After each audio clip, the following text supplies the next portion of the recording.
विमल पोलो जोबा केसरी, हर पल मनाओ केसरी त्योहार। सभी का स्वागत। संजय जी, आप ही से शुरू कर रहा हूं। संजय जी, अगर भारत जोड़ो यात्रा से कुछ हम सबक लें, उसको एक मॉडल माने, उसके बाद का प्रभाव पढ़ें समझें, कितना असर चुनावी तौर पर, राजनीतिक तौर पर आपको लगता है उसका हुआ था? और ये भारत जोड़ो के यात्रा के बाद बिहार की यात्रा राहुल गांधी की कितनी निर्णायक हो सकती है? देखिए, अगर पहले भारत जोड़ो यात्रा की बात करें तो बहुत सीधा सीधा संबंध ऐसा दिखाई नहीं पड़ता कि भारत जोड़ो यात्रा से सीधा कांग्रेस को निर्णायक इलेक्टोरल फायदा, मैं कह रहा हूं चुनावी गणित में फायदा मिले, ऐसा दिखाई नहीं पड़ा। उसके कई फायदे थे। फायदा यह था कि राहुल गांधी की जो अपनी legitimacy as a leader within Congress party थी वो स्टैब्लिश हुई।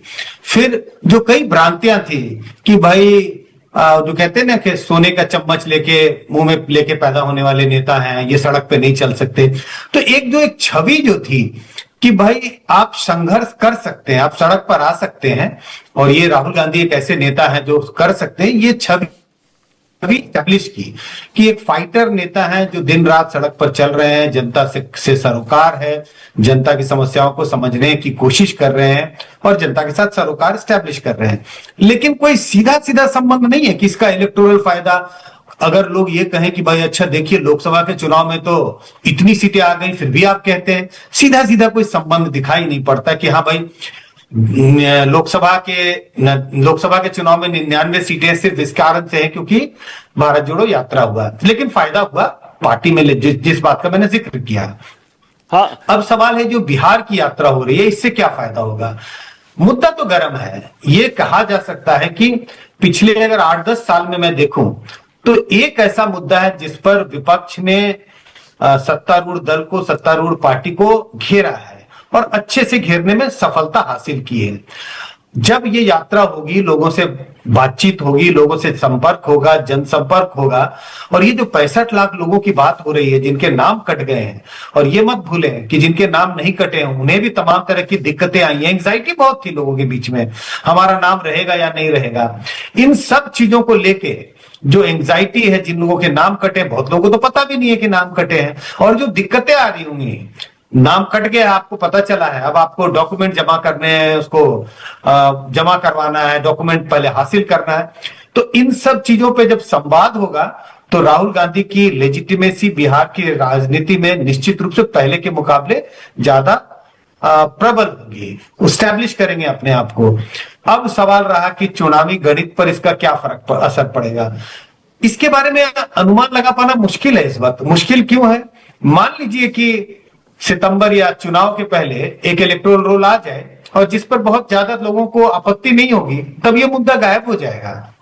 लेकिन मुद्दा गरमाया रहा, एक इलेक्टोरल रोल आ गया और उसके बाद भी चुनाव आयोग ने चुनाव की घोषणा कर दी, तब ये एक मुद्दा बन सकता है क्योंकि राहुल गांधी ने इस मुद्दे को उठाया हुआ है। उस वक्त लोगों को लगेगा कि हाँ ये मुद्दा है और इस मुद्दे को भी चुनावी मुद्दे के नजरिए से लोग देखेंगे। संजय जी, बहुत बढ़िया, क्योंकि मुझे याद है लास्ट टाइम आपने जब मैंने आपसे पूछा था कि क्या ये एसआईआर का बिहार चुनाव में मुद्दा बन सकता है, आपने कहा आपको नहीं लगता कि ये मुद्दा एज सच बन सकता है।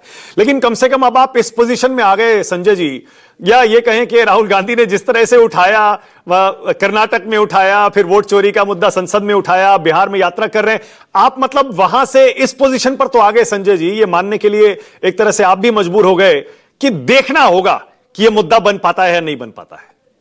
मजबूर नहीं हो गया, मजबूर शब्द गलत है, मैं मजबूर क्यों रहूंगा इस बारे में। लेकिन मुझे लगता है कि देखिए, अभी भी मैं कह रहा हूं, अगर एक वोटर लिस्ट जारी हो गई, फेयर वोटर लिस्ट, अभी तो क्या है कि वो कह रहे हैं प्रोविजनल वोटर लिस्ट है, एक वोटर लिस्ट जारी हो गई और ज्यादातर लोगों को आपत्ति नहीं है, कहते हैं हाँ ठीक है, जिनका नाम है वो कहते हैं हाँ ठीक है। तो अगर लोगों की आपत्ति नहीं होगी तब ये मुद्दा नहीं होगा, फिर तो मुद्दे दूसरे होंगे। अगर वोटर लिस्ट जारी हो गया और बहुत लोगों को आपत्ति होगी तब ये मुद्दा बनेगा। संजय जी, मैं इसलिए कह रहा हूं, देखिए आपने तो अपनी स्थिति स्पष्ट कर दी, भैया लोगों को दिक्कत होगी तो इसे मुद्दा मानेंगे, नहीं होगी तो नहीं मानेंगे। लेकिन ये राहुल गांधी ने और महागठबंधन ने तो मुद्दा इसे बना लिया और ये ठान लिया है कि वो इसी मुद्दे पर चुनाव लड़ने जा रहे हैं। अब जब 16 दिन की यात्रा निकालेंगे उसके बाद जाहिर है वोट चोरी ये शब्द तो छोड़ने वाले हैं नहीं ये कांग्रेस के नेता और महागठबंधन के नेता। देखिए, मैं उदाहरण दे रहा हूं, मैं गाजियाबाद में रहता हूं, बिजली बहुत कटती है, हम आपस में जितने लोग यहाँ पे रहते हैं, हम इसको एक मुद्दा बनाने की कोशिश करें कि भाई बिजली रेस्टोर होनी चाहिए, बिजली नहीं कटनी चाहिए, नहीं कटनी चाहिए।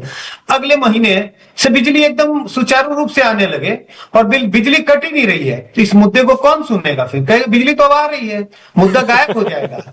तो मैं वही कह रहा हूं कि अगर इलेक्टोरल रोल जारी हो गया जिस पर लोगों की आपत्ति नहीं होगी, तो फिर उस मुद्दे को पे कोई नहीं सुनेगा। वैसे ही मैं कह रहा हूं कि अगले महीने से बिजली आ रही है, बिल्कुल 8 मतलब अभी 6-7 घंटे कटती है, बिल्कुल नहीं कट रही है, और मैं शोर मचाता रहूं कि यही मुद्दा, इस मुद्दे पर सरकार को घेरना चाहिए, तो मेरी बात कोई नहीं सुनेगा। बहुत बढ़िया। इसका मतलब संजय जी कह रहे हैं विनोद जी कि ये मुद्दा बैकफायर भी कर सकता है। अगर जमीन पर ये रेजोनेट नहीं हुआ तो राहुल गांधी, तेजस्वी यादव लेके इस मुद्दे को घूमते रहे। अगर लोगों में ये मुद्दा है ही नहीं तो बैकफायर करेगा ये।